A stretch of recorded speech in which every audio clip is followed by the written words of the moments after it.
All right. Hello, everyone. We're back and with another episode of Momentum. So we were discussing, would you, Vlada, trust an AI to set up on a date for you? So a app setting me a date, well, depends. If that's the kind of AI that orders me a car and books the restaurant, yes. But if it's the kind of AI that tries to flirt on my behalf, absolutely not.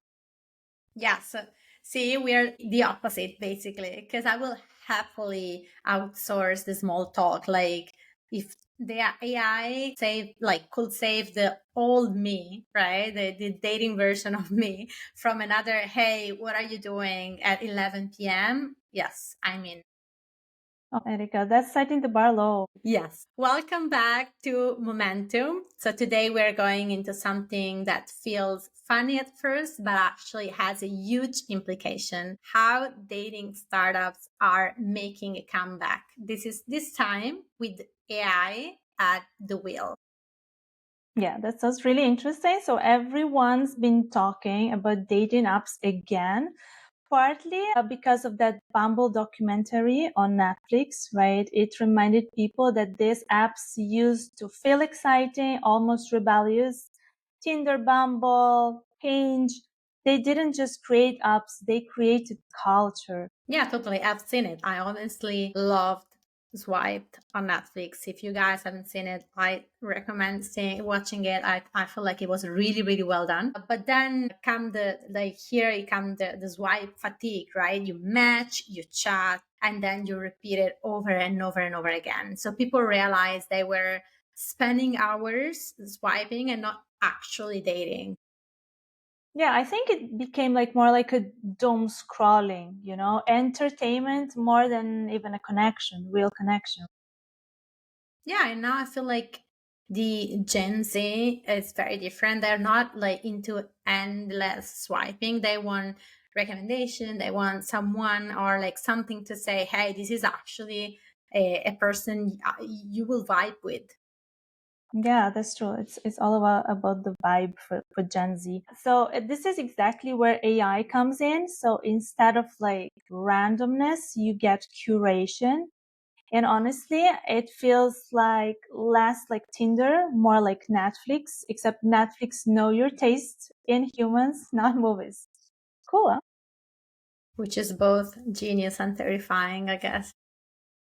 Speaking of terrifying, quick story. My friend tried an app last year that would Uh-huh. basically auto reply to messages for you, which is like super Hmm. strange. So she did the whole conversation for 3 days before realizing it was even her texting. Imagine. All right. And did she go on the date? No, because technically she wasn't even part of the conversation. That's exactly the problem, though, and the opportunity, I guess, that is right there. Yeah, true, it is. Yeah. Yeah, so let's talk about who is actually trying to solve this. First up, Gigi. They started Mhm. as a dating app, but now they are they have pivoted into a professional network. But what's their early magic basically, I guess, using AI to recommend people you should meet, not just like who lives nearby, but the people that are actually more relatable to you. Okay. And then I also know that there is Butter, which launched this year. So instead of Hmm. swiping, it creates a social circle around you based on personality. So the AI plays the matchmaker, like you overly involved best friend, but with better data. That's my favorite, I think, just for the chaos factor.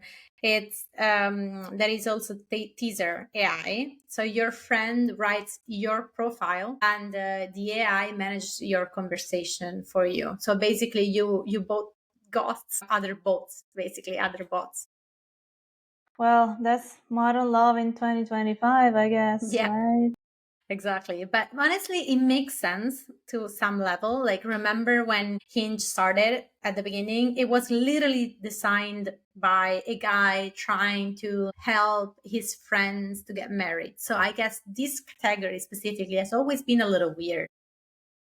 Yeah, but Erika, I have a real question for you. Like, would you let an AI flirt for you? Yes, 100%. If it saves me from repeating over and over again, so what do you do in life 20 times? I'm good.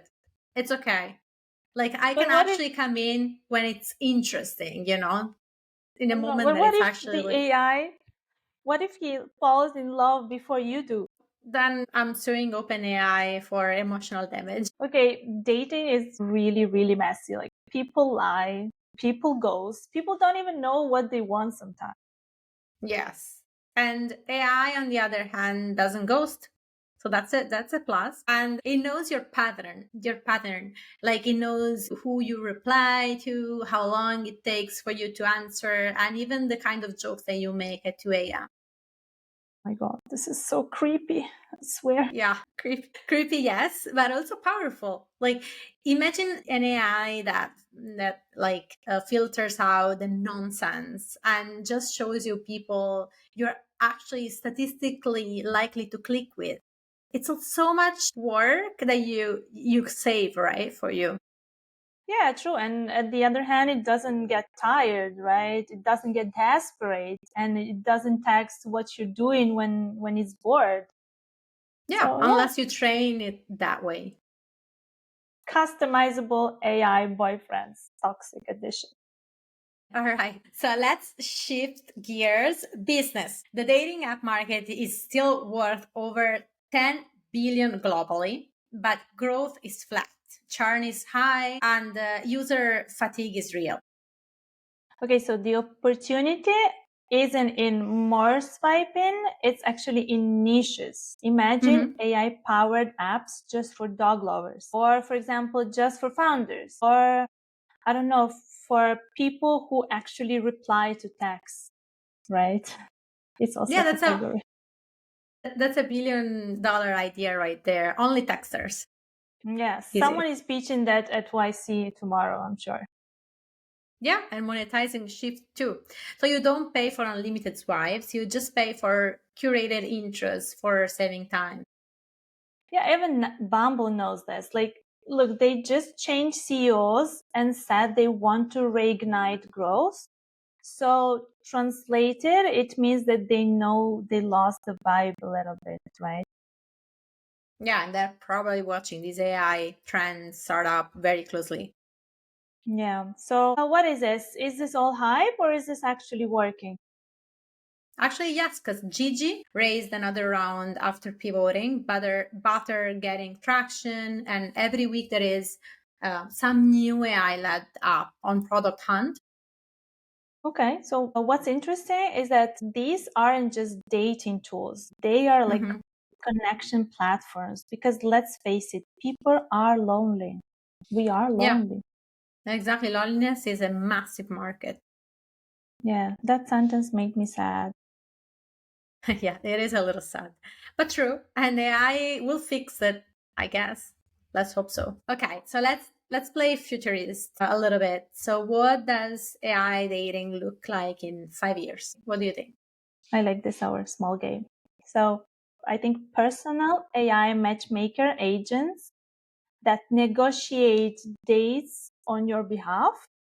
Like Mm-hmm. your bot DMs my bot, they compare calendars, and suddenly we've got a dinner at 8 p.m.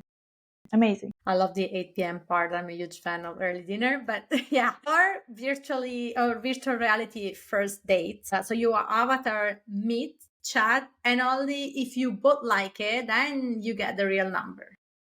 I would love that. Okay, why not? Or AI partners that never ghost you, which sounds convenient, but also dystopian. Yeah.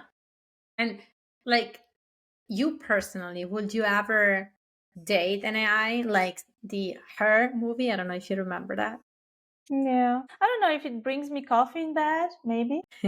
So, will AI help us find love or just better calendar invites? Either way, the dating app space is fun again. For founder listening, don't sleep on this category. It's weird, it's emotional, but it's massive. All right. So everybody listening, just let us know what you think. Text us on Instagram, on LinkedIn, on TikTok, whatever you want. And we really want to hear from you what you think about this dating app. Or your co-founder. See you. Bye. See Ciao. you. Bye.